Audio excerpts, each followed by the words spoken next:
Assalamualaikum warahmatullahi wabarakatuh. Selamat pagi, siang, dan malam semuanya. Kami di sini bertiga akan menjelaskan eh, materi bab 5 mengenai akuntansi jasa bank. Perkenalkan, saya Cakra Nuritya dan juga ada teman saya dua.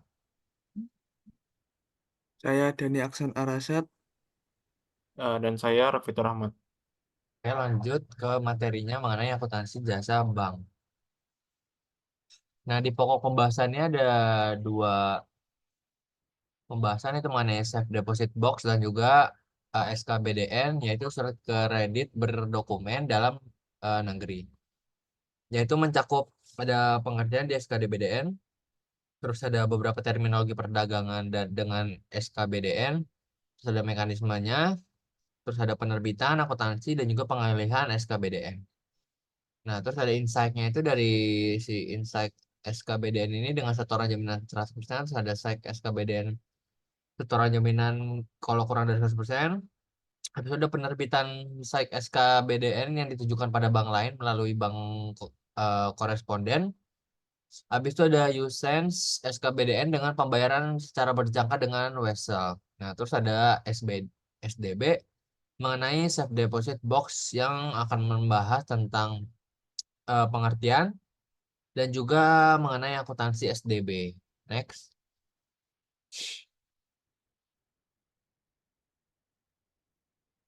Nah, ini ada SKBDN. Jadi eh, penga- itu ada dua, dalam negeri dan luar negeri. Nah, kalau dalam negeri itu SKBDN, kalau luar negeri itu L atau C, Letter of Credit. Nah, perbedaannya pada wilayahnya dan juga valuta yang digunakan dalam transaksi tersebut. Nah, jenis-jenis itu ada tiga.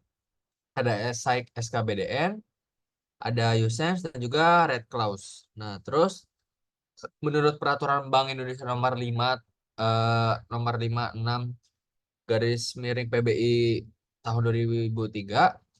Jadi setiap janji tertulis itu berdasarkan permintaan tertulis pemohon atau aplikan yang mengikat bank pembuka, yaitu issuing bank, untuk yang pertama ini melakukan pembayaran kepada penerima atau ordernya, atau mengaksep dan membayar wesel yang ditarik oleh si penerima.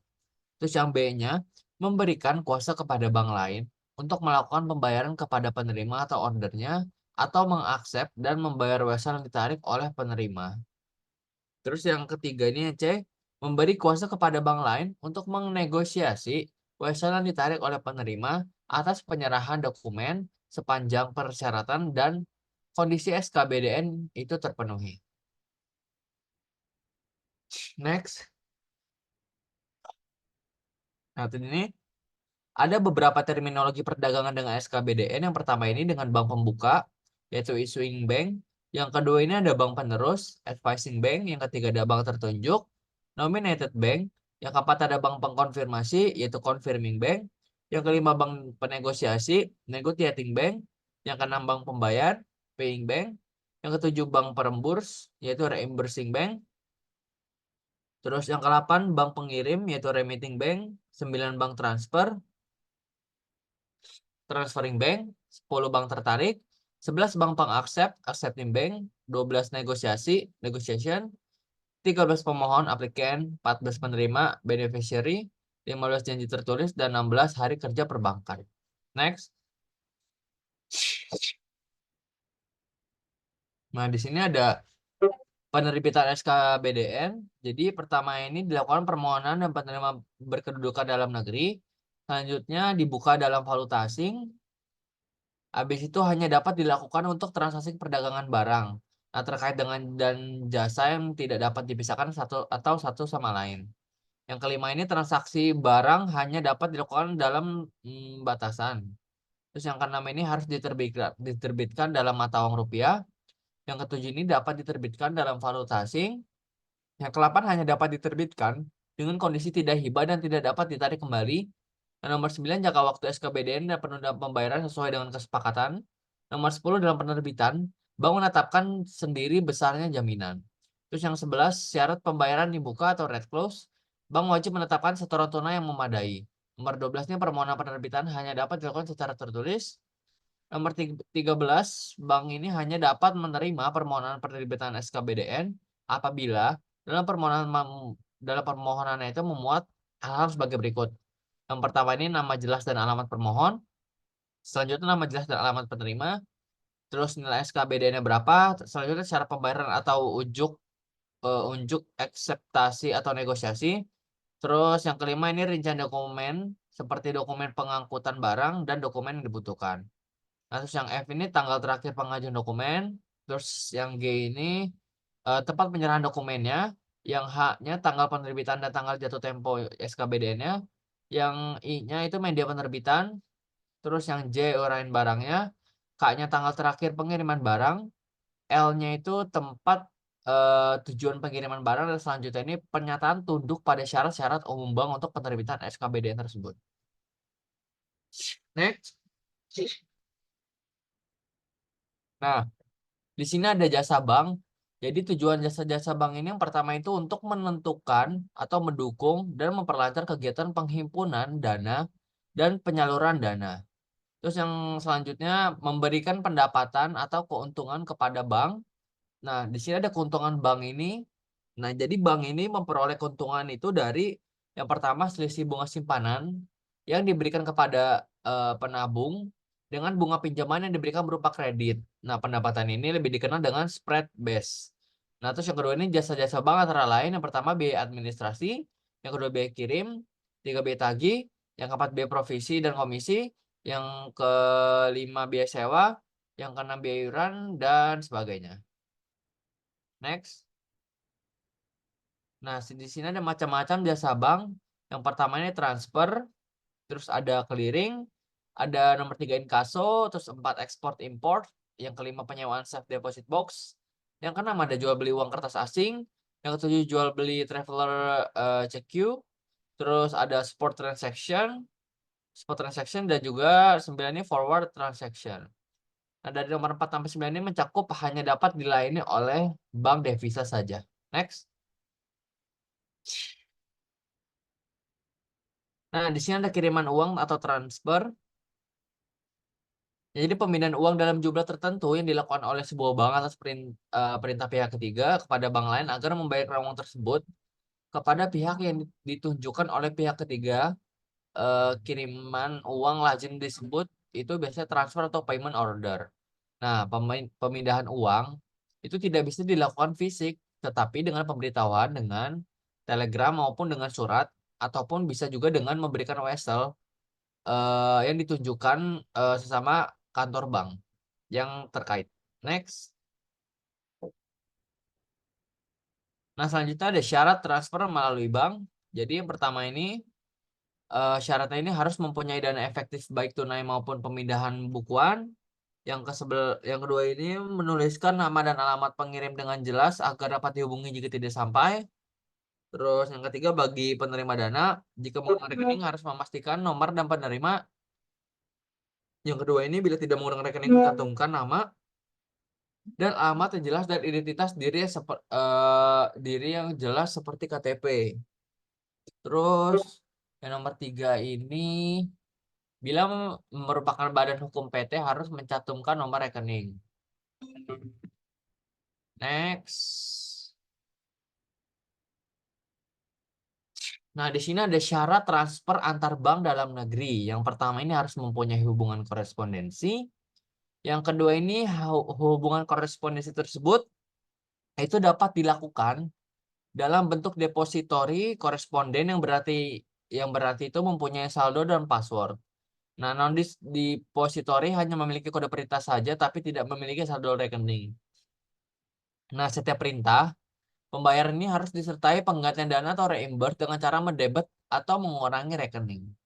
Yang keempat, bila tidak non depository maka penggantian dana melalui CAP atau cabang bank ini yang mempunyai hubungan dengan si depositorinya. Next.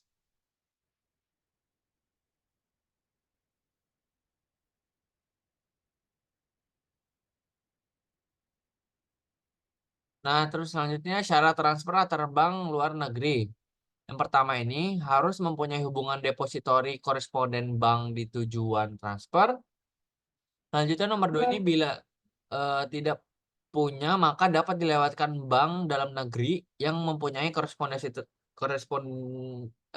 di luar negeri tersebut. Terus yang 3 ini terakhir itu transfer diterima dalam mata uang negara setempat. Next.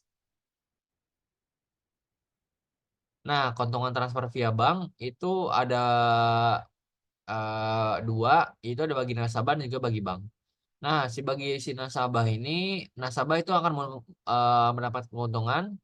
Yang pertama ini pengiriman uangnya jadi lebih cepat karena mengefisienkan waktu.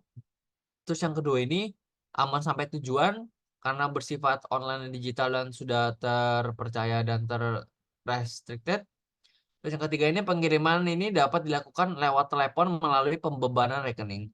Terus yang keempat ini prosedurnya ini mudah, murah, dan juga praktis. Nah, bagi bank, ini akan mendapat yang pertama ini biaya pengiriman dari si nasabah jika melakukan transfer via bank. Terus yang kedua ini biaya provisi dan komisi. Terus yang ketiga ini pelayanan pada nasabah. Next.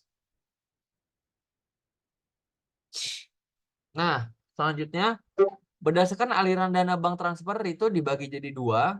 Yang pertama ini ada transfer keluar dan juga transfer masuk. Nah, kalau transfer keluar ini yaitu transfer di mana bank ini bertindak itu sebagai remitter bank. Nah, dalam hal ini bank mengirim dana kepada pihak ketiga atas permintaan nasabah bank. Nah, kalau transfer masuk, bank ini bertindak sebagai paying bank. Nah, dalam hal ini bank ini menerima uang dari pihak ketiga untuk si nasabah bank itu. Next. Selanjutnya mekanisme pengiriman atau LLG. Mekanisme pengiriman itu ada 2, LLG dan RTGS. Nah, itu lalu lintas giro dan juga real time gross settlement. Next. Nah, LLG ini lalu lintas giro di mana transfer pada rekening pengiriman kepada penerima pada bank yang berbeda melalui proses mekanisme clearing, proses clearing atau clearing. Nah, proses ini memakan waktu yang lebih lama karena agar uang kita ini sampai di rekening itu di rekening tujuan itu biasanya memerlukan waktu sekitar 2 sampai 3 hari kerja.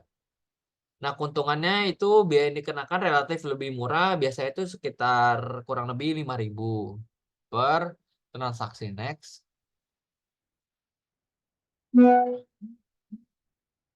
Lanjutnya ada 4 pihak yang terkait dengan proses transfer. Nah, jadi yang pertama itu ada remitter, yaitu yang mengajukan pengiriman uang. Terus yang kedua ada beneficiary, yaitu pihak yang menerima pengiriman uang.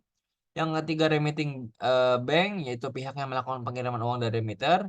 Yang keempat paying bank adalah bank yang melakukan pengiriman uang kepada si beneficiary.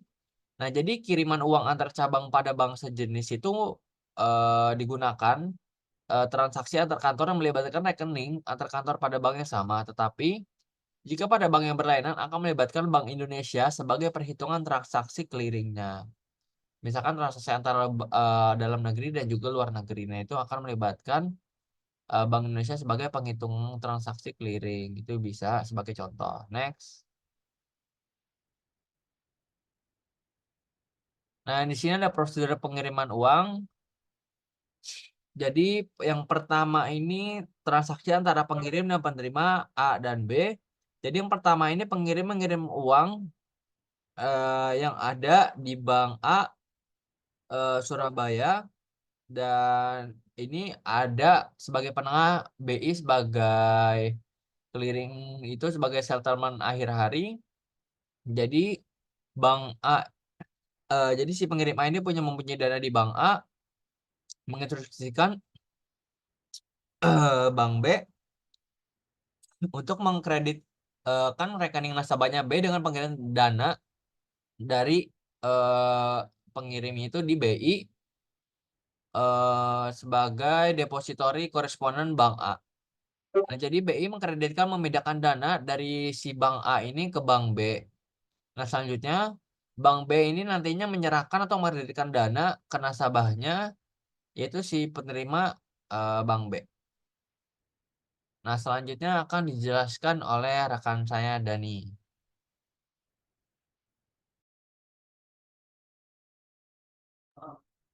Oke, saya akan menjelaskan tentang mekanisme pengiriman antar bank yang dimana mengenai RTGS yaitu Real Time Gross Settlement, yaitu transfer uang dari rekening pengiriman kepada rekening tujuan secara real time atau saat itu juga. Real time di sini bukan berarti pada jam dan menit yang sama. Proses ini pada prakteknya membutuhkan waktu sekitar beberapa jam untuk memindahkan uang kita ke rekening tujuan. Biayanya sedikit mahal, sekitar Rp25.000 untuk transfer antar bank dengan nilai nominal besar. Sangat dianjurkan untuk menggunakan mekanisme RTGS atau Real Time Gross Profit Settlement ini.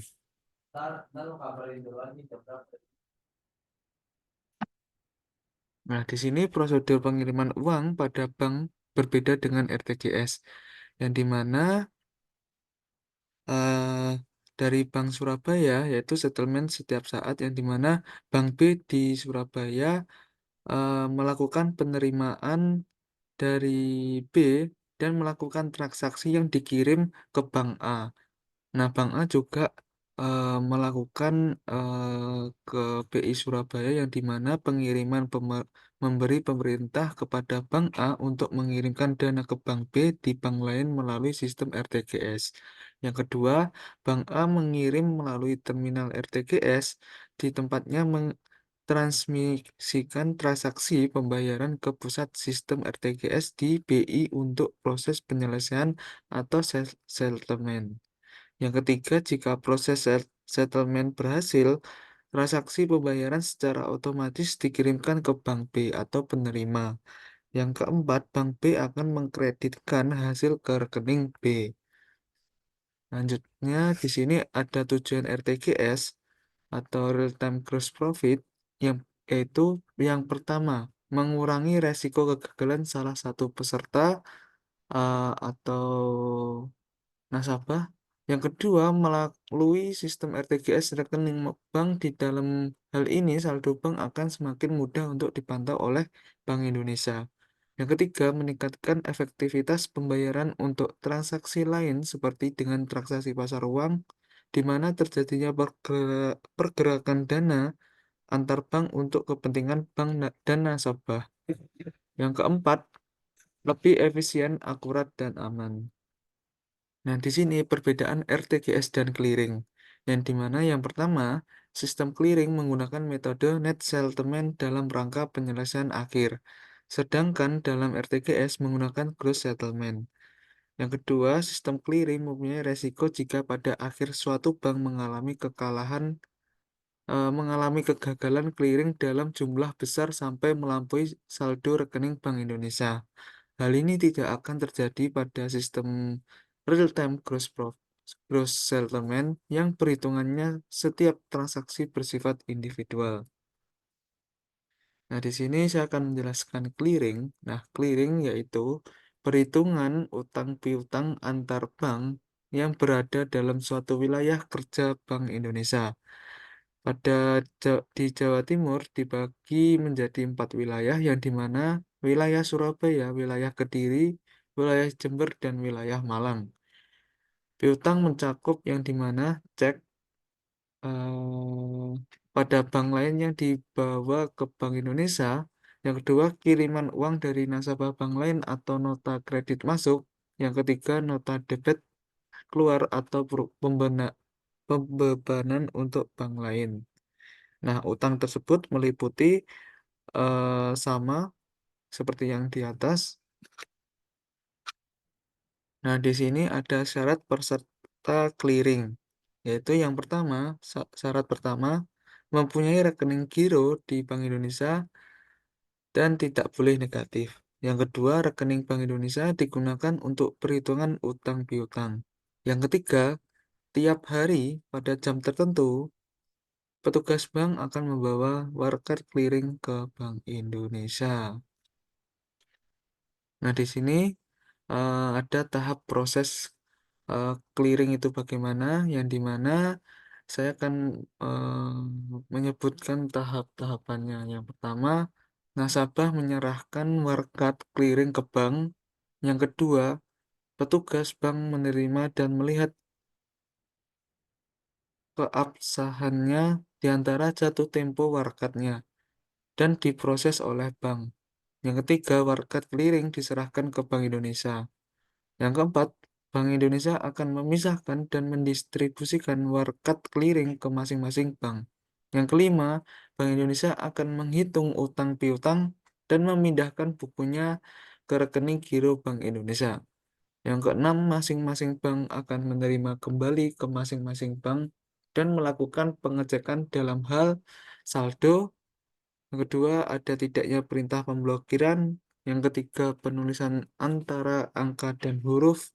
Yang keempat, kesesuaian tanda tangan. Yang kelima, keabsahan penulisan. Yang keenam, tanggal kadaluarsa.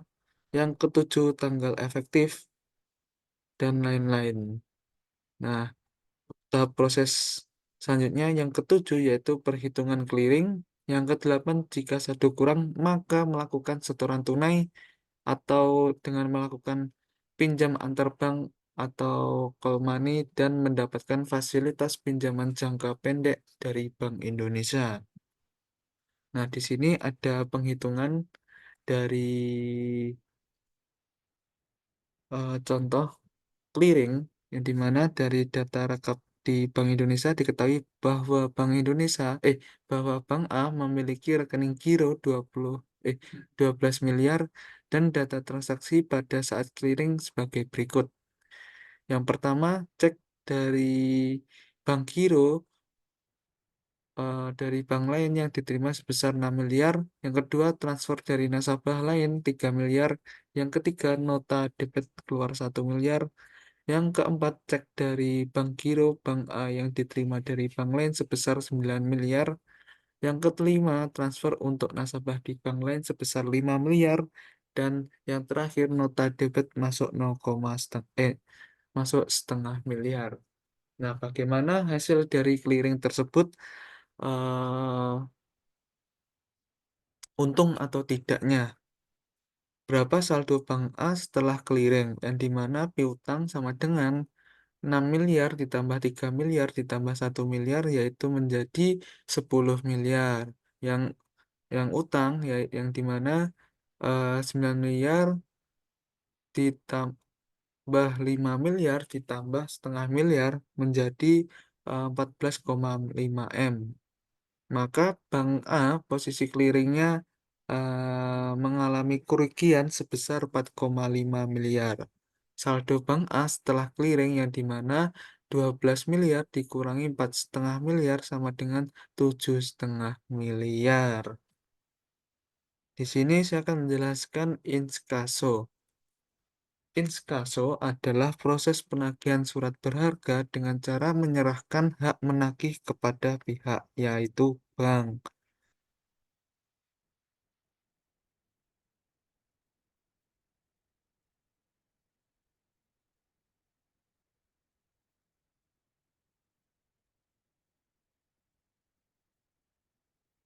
Chat masih lama juga ya.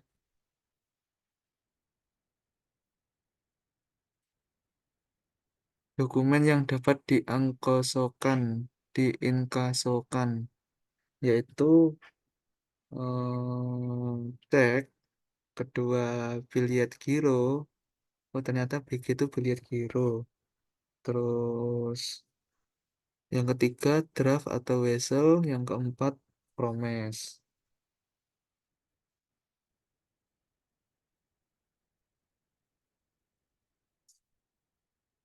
Apa? Apa? Uang semua itu. Iya, ini penjelasan uang. Iya. Iya. Nah, pengertian cek yang dimana cek adalah surat perintah tak bersyarat kepada bank untuk membayar sejumlah uang kepada orang yang namanya tertera pada cek tersebut atau pembawa.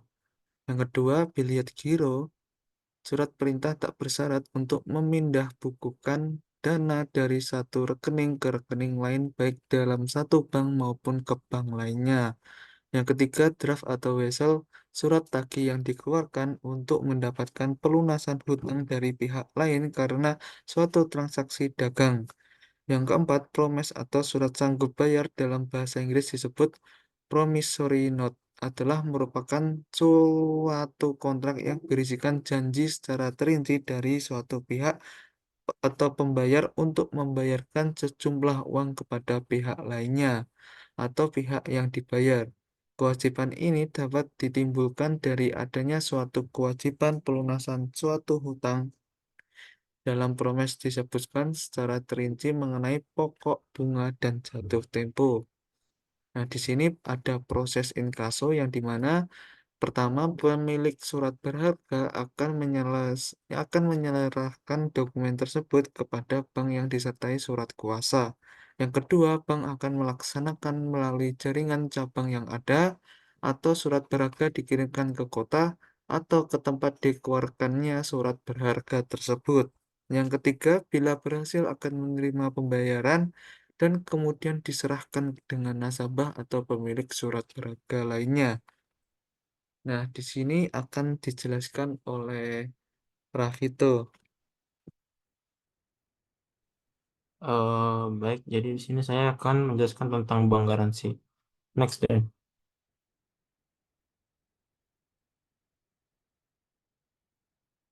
Jadi bank garansi ini adalah fasilitas tidak langsung atau berupa kredit tidak langsung yang dibebankan kepada nasabah untuk menjamin pihak ketiga, yaitu biasanya terkait dengan proyek. Jadi, dengan demikian, bank garansi merupakan perlindungan bagi pemberi manfaat atau pemberi kerja atas ketidakpastian yang dilakukan oleh pelaksana proyek. Jadi, pencairan bank garansi akan terjadi jika pelaksana atau pemohon bank garansi tidak mampu memenuhi kewajibannya. Next, dan. Coba gimana? Di bawah. Di bawah. Sini ada pelaku dalam bank garansi, itu ada 3. Yang pertama itu ada pemohon, yaitu pihak yang mengajukan permohonan ke bank agar diterbitkan jaminan bank. Lalu yang kedua ada pihak bank, yaitu akan memberi jaminan kepada pihak lain, seperti yang diminta pemohon. Nah, yang terakhir itu ada pihak yang menerima jaminan, itu pihak yang akan menerima manfaat dari penerbitan bank garansi. Next, Ren.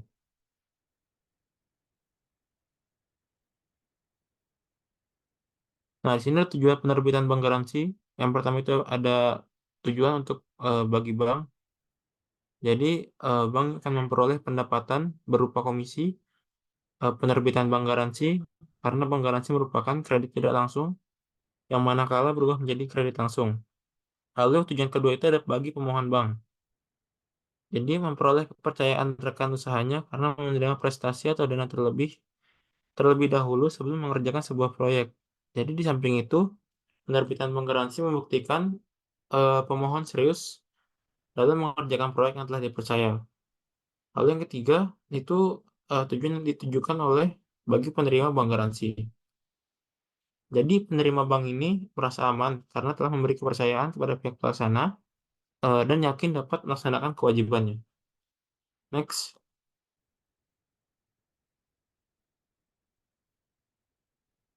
Nah, di sini ada jenis bank garansi. Yang pertama itu ada Bitban.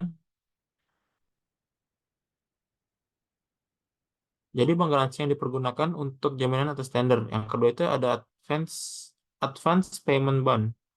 Itu bank garansi yang dipergunakan untuk jaminan atas uang muka yang telah diterima. Yang ketiga itu ada Performance Bond, yaitu bank garansi yang dilakukan atas pelaksanaan sebuah proyek. Yang keempat itu ada retention bond, itu bank garansi untuk sisa pembayaran proyek. Yang kelima itu ada customs bond, itu bank garansi untuk penangguhan base masuk yang diberikan oleh kepala kantor bea cukai oleh pemilik barang yang melakukan pembongkaran atas barang yang diimpor. Next, Dan.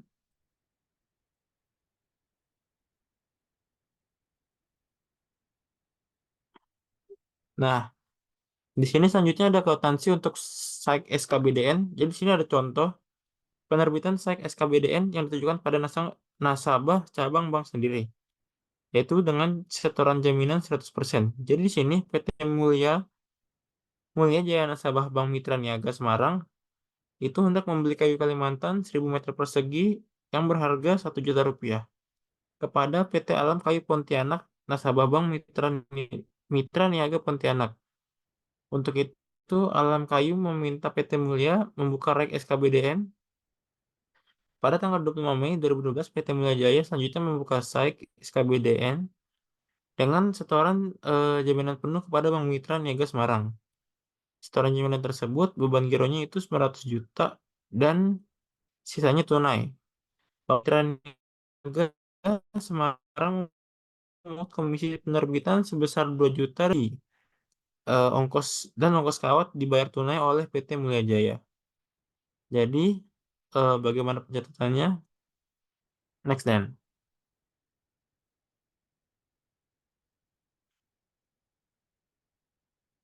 Nah, jadi di sini pencatatan di bank penerbitnya itu pada tanggal 25 itu debitnya itu SAIK SKBDN tak dapat dibatalkan. Itu kredit sebesar 1 juta. Jadi dan masih berjalan sebesar 1 juta itu didapat dari 1000 meter persegi 1 juta 1 miliar dikali 1 juta. Lalu pada tanggal 25 itu debitnya kas sebesar 102.100.000. Itu didapat dari 100 ditambah 2 juta ditambah 100.000. 100 M ditambah 2 juta ditambah 100.000. Oh, ini 100 miliar 2 juta 100.000. Lalu debit selanjutnya itu giro PT Mulia Jaya sebesar 900. Lalu kreditnya itu setoran jaminan SKBDN, eh, pendapatan komisi penerbitan sebesar 2 juta dan kreditnya pendapatan ongkos kawat sebesar 100.000 yang telah dibayar tunai. Lalu pencatatan jurnal pada Bank Mitra Niaga Pontianak itu mencatat pada rekening administratif pada tanggal 25 debitnya itu SAIK SKBDN tak dapat dibatalkan yang masih berjalan sebesar 1 triliun dan mencatat pada rekening real itu pada tanggal 25 debit setoran jaminan SKBDN sebesar 1 triliun dan kreditnya RAK cabang Pontianak. Next dan. Baik, mungkin cukup sekian dari presentasi kami. Kurang lebihnya mohon maaf. Wassalamualaikum warahmatullahi wabarakatuh. Waalaikumsalam warahmatullahi wabarakatuh.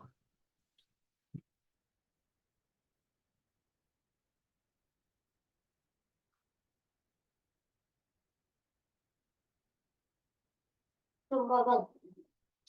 Sini.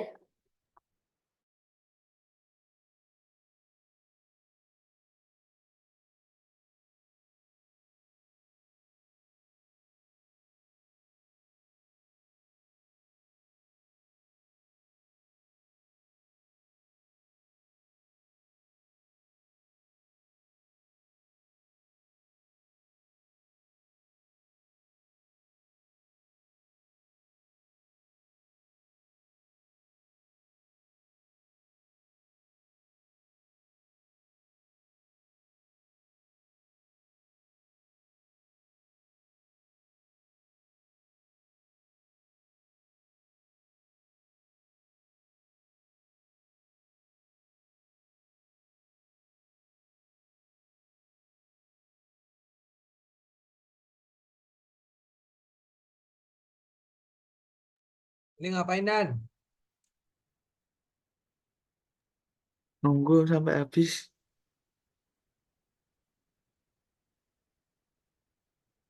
Udah sih, kelarinnya di loop aja, Cok. Apa? Di loop? Nanti Di nungguin sampai habis. kalian ntar tinggal gue potong-potong.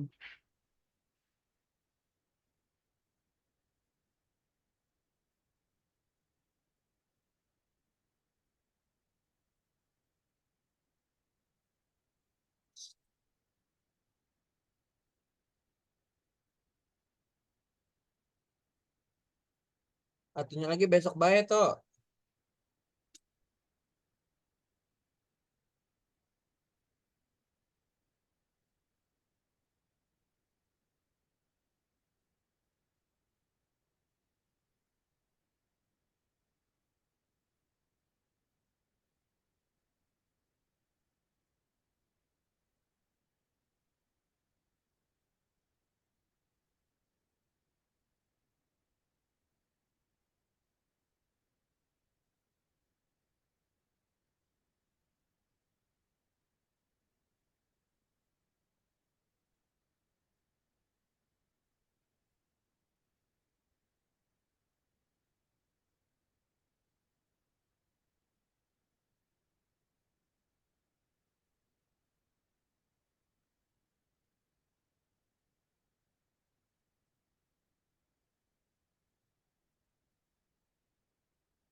Sedang dalam perjalanan, orang ini melihat seekor kucing yang sedang dimangsa oleh ular, guys. Karena kasihan, dirinya bergegas keluar untuk menyelamatkan. Punya banyak waktu pergi. Yang baru terlepas pun merasa kebingungan sebelum berlari.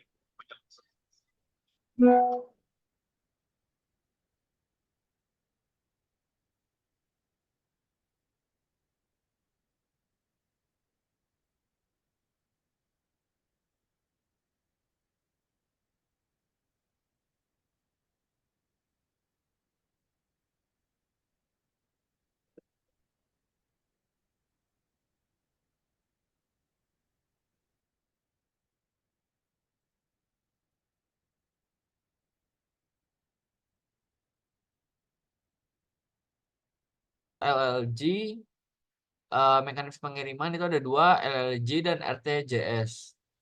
Nah, itu lalu lintas giro dan juga real time gross settlement. Next. Nah, LLG ini lalu lintas giro di mana transfer pada rekening pengiriman kepada penerima pada bank yang berbeda melalui proses mekanisme clearing, proses clearing atau clearing. Nah, proses ini memakan waktu yang lebih lama karena agar uang kita ini sampai di rekening itu di rekening tujuan itu biasanya memerlukan waktu sekitar 2 sampai 3 hari kerja. Nah, keuntungannya itu biaya yang dikenakan relatif lebih murah, biasanya itu sekitar kurang lebih 5.000 per transaksi. Next.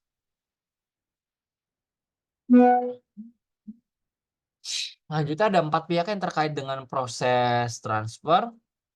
Nah, jadi yang pertama itu ada remitter, yaitu yang mengajukan pengiriman uang. Terus yang kedua ada beneficiary, yaitu pihak yang menerima pengiriman uang.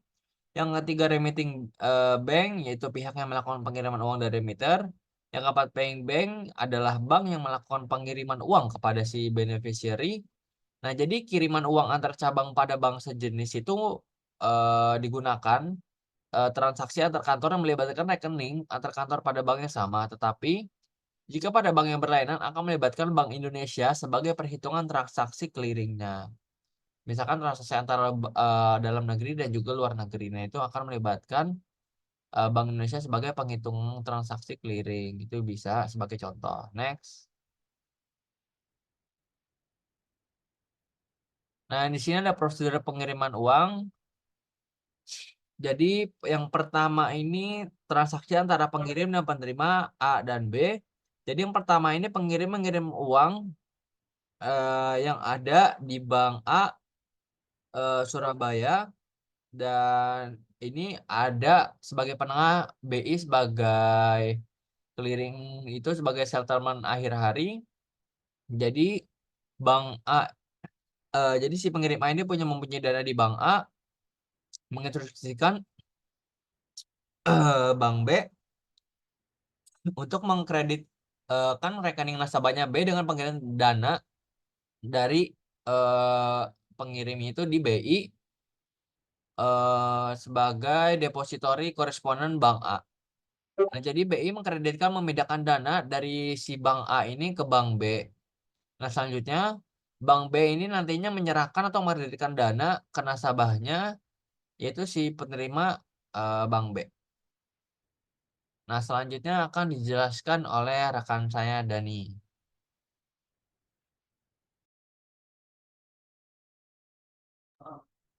Oke, saya akan menjelaskan tentang mekanisme pengiriman antar bank yang dimana mengenai RTGS yaitu Real Time Gross Settlement, yaitu transfer uang dari rekening pengiriman kepada rekening tujuan secara real time atau saat itu juga. Real time di sini bukan berarti pada jam dan menit yang sama. Proses ini pada prakteknya membutuhkan waktu sekitar beberapa jam untuk memindahkan uang kita ke rekening tujuan. Biayanya sedikit mahal, sekitar Rp25.000. Untuk transfer antar bank dengan nilai nominal besar sangat dianjurkan untuk menggunakan mekanisme RTGS atau Real Time Gross Profit Settlement ini.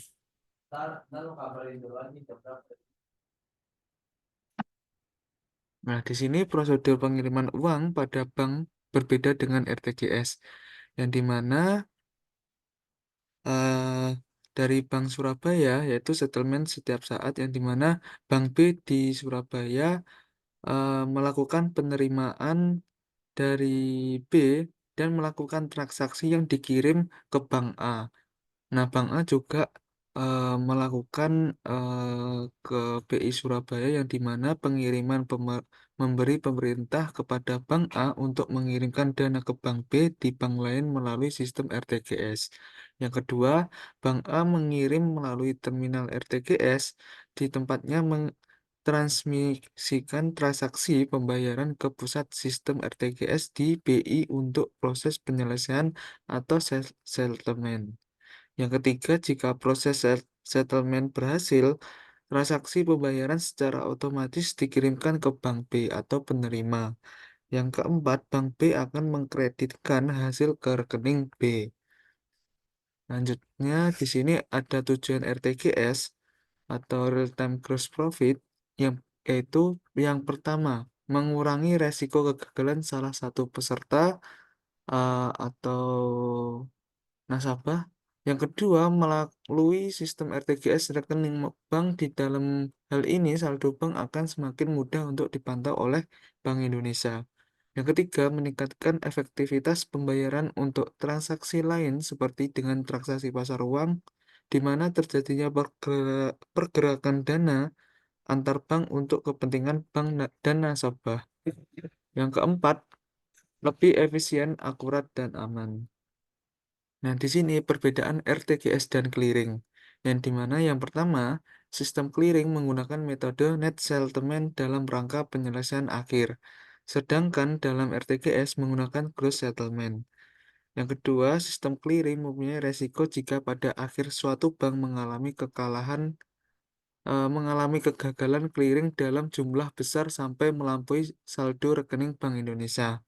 Hal ini tidak akan terjadi pada sistem real-time gross settlement yang perhitungannya setiap transaksi bersifat individual. Nah, di sini saya akan menjelaskan clearing. Nah, clearing yaitu perhitungan utang piutang antar bank yang berada dalam suatu wilayah kerja Bank Indonesia. Di Jawa Timur dibagi menjadi 4 wilayah, yang dimana wilayah Surabaya, wilayah Kediri, wilayah Jember, dan wilayah Malang. Piutang mencakup yang dimana cek pada bank lain yang dibawa ke Bank Indonesia. Yang kedua, kiriman uang dari nasabah bank lain atau nota kredit masuk. Yang ketiga, nota debit keluar atau pembebanan untuk bank lain. Nah, utang tersebut meliputi sama seperti yang di atas. Nah, di sini ada syarat peserta clearing, yaitu yang pertama, syarat pertama, mempunyai rekening giro di Bank Indonesia dan tidak boleh negatif. Yang kedua, rekening Bank Indonesia digunakan untuk perhitungan utang piutang. Yang ketiga, tiap hari pada jam tertentu, petugas bank akan membawa worker clearing ke Bank Indonesia. Nah, di sini ada tahap proses clearing itu bagaimana, yang dimana saya akan menyebutkan tahap-tahapannya. Yang pertama, nasabah menyerahkan warkat clearing ke bank. Yang kedua, petugas bank menerima dan melihat keabsahannya di antara jatuh tempo warkatnya dan diproses oleh bank. Yang ketiga, warkat clearing diserahkan ke Bank Indonesia. Yang keempat, Bank Indonesia akan memisahkan dan mendistribusikan warkat clearing ke masing-masing bank. Yang kelima, Bank Indonesia akan menghitung utang piutang dan memindahkan bukunya ke rekening giro Bank Indonesia. Yang keenam, masing-masing bank akan menerima kembali ke masing-masing bank dan melakukan pengecekan dalam hal saldo. Yang kedua, ada tidaknya perintah pemblokiran. Yang ketiga, penulisan antara angka dan huruf. Yang keempat, kesesuaian tanda tangan. Yang kelima, keabsahan penulisan. Yang keenam, tanggal kadaluarsa. Yang ketujuh, tanggal efektif, dan lain-lain. Nah, tahap proses selanjutnya yang ketujuh yaitu perhitungan clearing. Yang kedelapan, jika saldo kurang, maka melakukan setoran tunai atau dengan melakukan pinjam antar bank atau call money dan mendapatkan fasilitas pinjaman jangka pendek dari Bank Indonesia. Nah, di sini ada penghitungan dari contoh clearing yang dimana dari data rekap di Bank Indonesia diketahui bahwa bahwa Bank A memiliki rekening giro 12 miliar dan data transaksi pada saat clearing sebagai berikut. Yang pertama, cek dari bank giro dari bank lain yang diterima sebesar 6 miliar. Yang kedua, transfer dari nasabah lain 3 miliar. Yang ketiga, nota debit keluar 1 miliar. Yang keempat, cek dari bank giro bank A yang diterima dari bank lain sebesar 9 miliar. Yang kelima, transfer untuk nasabah di bank lain sebesar 5 miliar. Dan yang terakhir, nota debit masuk masuk setengah miliar. Nah, bagaimana hasil dari clearing tersebut? eh, Untung atau tidaknya? Berapa saldo bank A setelah clearing? Yang dimana piutang sama dengan 6 miliar ditambah 3 miliar ditambah 1 miliar yaitu menjadi 10 miliar. Yang utang ya yang dimana 9 miliar ditambah 5 miliar ditambah setengah miliar menjadi 14,5 M. Maka Bank A posisi clearingnya mengalami kerugian sebesar 4,5 miliar. Saldo Bank A setelah clearing yang dimana 12 miliar dikurangi 4,5 miliar sama dengan 7,5 miliar. Di sini saya akan menjelaskan inkasso. Inkasso adalah proses penagihan surat berharga dengan cara menyerahkan hak menagih kepada pihak, yaitu bank.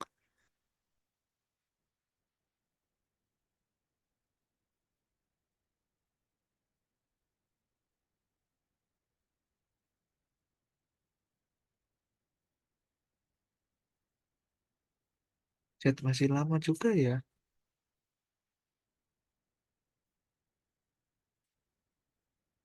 Dokumen yang dapat diinkasokan, yaitu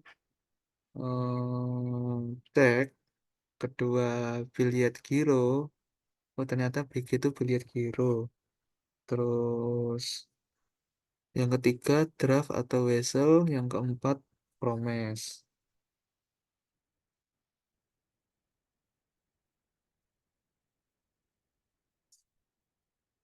Apa? Apa? Uang semua itu. Iya, ini penjelasan uang. Iya.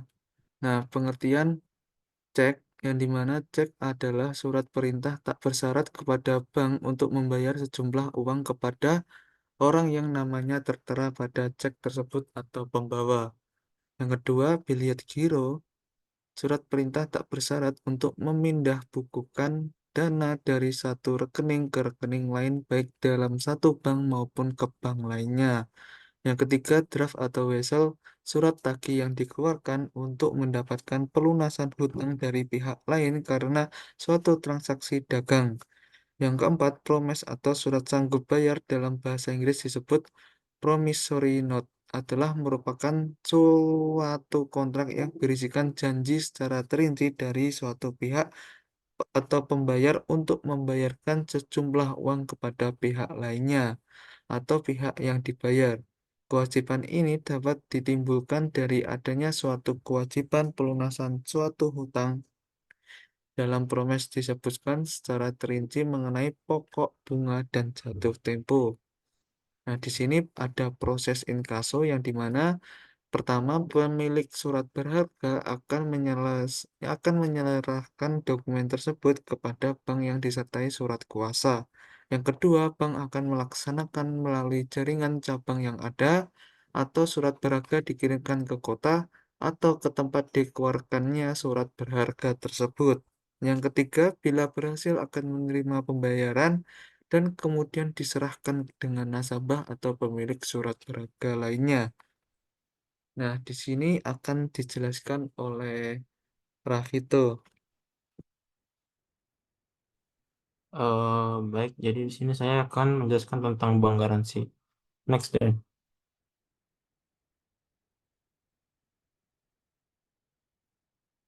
Jadi bank garansi ini adalah fasilitas tidak langsung atau berupa kredit tidak langsung yang dibebankan kepada nasabah untuk menjamin pihak ketiga, yaitu biasanya terkait dengan proyek. Jadi, dengan demikian, bank garansi merupakan perlindungan bagi pemberi manfaat atau pemberi kerja atas ketidakpastian yang dilakukan oleh pelaksana proyek. Jadi, pencairan bank garansi akan terjadi jika pelaksana atau pemohon bank garansi tidak mampu memenuhi kewajibannya. Next, dan. Coba gimana? Di bawah. Di bawah. Sini ada pelaku dalam bank garansi, itu ada 3. Yang pertama itu ada pemohon, yaitu pihak yang mengajukan permohonan ke bank agar diterbitkan jaminan bank. Lalu yang kedua ada pihak bank, yaitu akan memberi jaminan kepada pihak lain, seperti yang diminta pemohon. Nah, yang terakhir itu ada pihak yang menerima jaminan, itu pihak yang akan menerima manfaat dari penerbitan bank garansi. Next, Ren.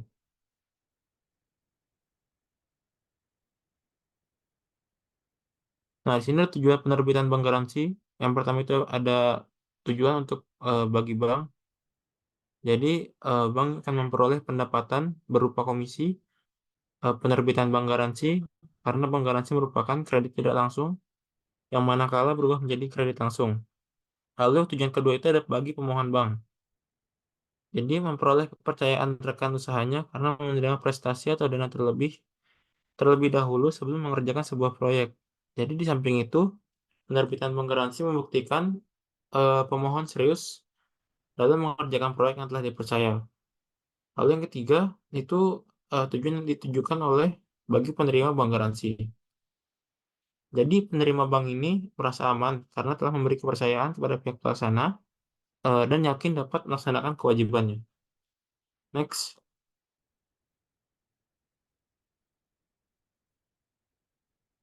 Nah, di sini ada jenis bank garansi. Yang pertama itu ada Bitban. Jadi bank garansi yang dipergunakan untuk jaminan atas tender. Yang kedua itu ada Advance Payment Bond. Itu bank garansi yang dipergunakan untuk jaminan atas uang muka yang telah diterima. Yang ketiga itu ada Performance Bond, yaitu bank garansi yang dilakukan atas pelaksanaan sebuah proyek. Yang keempat itu ada retention bond, itu bank garansi untuk sisa pembayaran proyek. Yang kelima itu ada customs bond, itu bank garansi untuk penangguhan base masuk yang diberikan oleh kepala kantor bea cukai oleh pemilik barang yang melakukan pembongkaran atas barang yang diimpor. Next.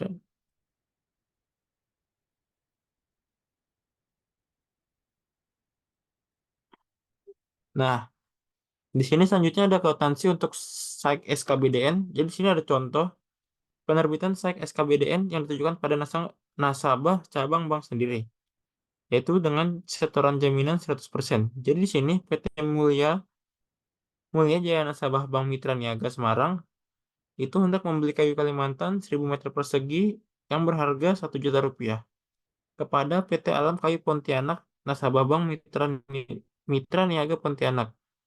Untuk itu, Alam Kayu meminta PT Mulia membuka rek SKBDN. Pada tanggal 25 Mei 2012, PT Mulia Jaya selanjutnya membuka SAIK SKBDN dengan setoran jaminan penuh kepada Bank Mitra Niaga Semarang. Setoran jaminan tersebut beban gironya itu 900 juta dan sisanya tunai. Bank Mitra Niaga Semarang memungut komisi penerbitan sebesar 2 juta di ongkos kawat dibayar tunai oleh PT Mulia Jaya. Jadi bagaimana pencatatannya? Next then.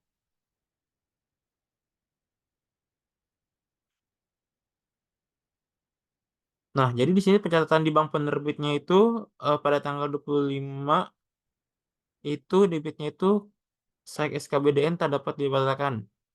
Itu kredit sebesar 1 juta. Jadi dan masih berjalan sebesar 1 juta itu didapat dari 1000 meter persegi 1 juta 1 miliar dikali 1 juta. Lalu pada tanggal 25 itu debitnya kas sebesar 102.100.000. Itu didapat dari 100 ditambah 2 juta ditambah 100.000. 100 M ditambah 2 juta ditambah 100.000. Oh, ini 100 miliar 2 juta 100.000. Lalu debit selanjutnya itu giro PT Mulia Jaya sebesar 900. Lalu kreditnya itu setoran jaminan SKBDN, pendapatan komisi penerbitan sebesar 2 juta dan kreditnya pendapatan ongkos kawat sebesar 100.000 yang telah dibayar tunai. Lalu pencatatan jurnal pada Bank Mitra Niaga Pontianak itu mencatat pada rekening administratif pada tanggal 25 debitnya itu SAIK SKBDN tak dapat dibatalkan yang masih berjalan sebesar 1 triliun dan mencatat pada rekening real itu pada tanggal 25 debit setoran jaminan SKBDN sebesar 1 triliun dan kreditnya RAK cabang Pontianak.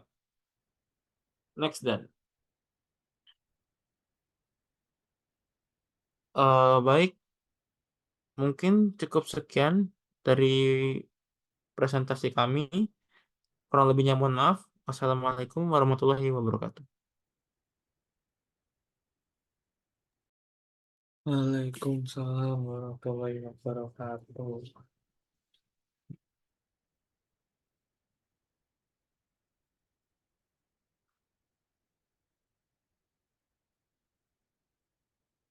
Bang. Sini.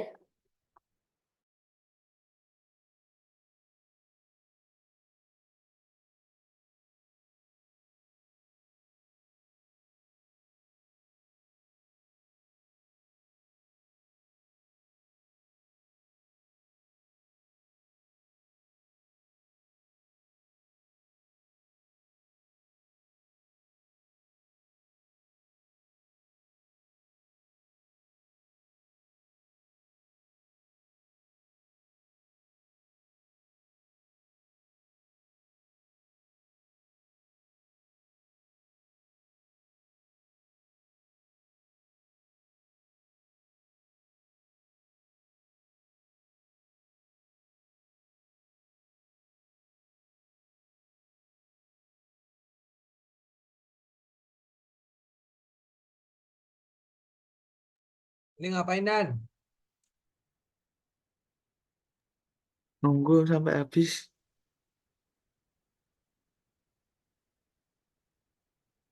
Udah sih, kelarinnya di loop aja, Cok. Apa? Di loop? Itu Di nungguin film.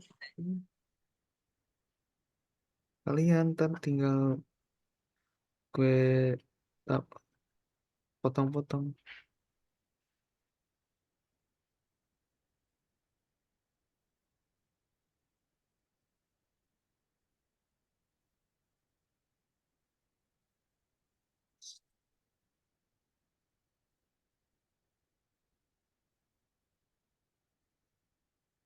Satunya lagi besok bayar tuh.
Sedang dalam perjalanan, orang ini melihat seekor kucing yang sedang dimangsa oleh ular, guys.